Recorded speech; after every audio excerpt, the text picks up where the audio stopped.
if you ever want to leave this prison, if you ever want to get ahead in life, step number one you have to do is identify it. Know it. Because I promise you, if you don't identify it, if you don't know about it, you're probably going to stay there for the rest of your life.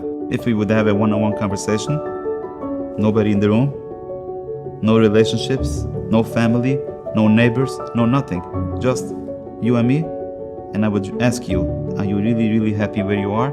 Are you really, really happy with your current employment? Are you happy with your current business? Whatever it is. Are you happy with your current clients? With your current relationships?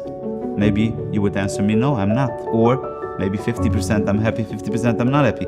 So my follow-up question would be, why don't you move ahead? Are you in a comfort prison? Do you even know what it means? I urge you to get your hand on this book and invest a couple of hours of yourself that will help you get whatever you want in your life.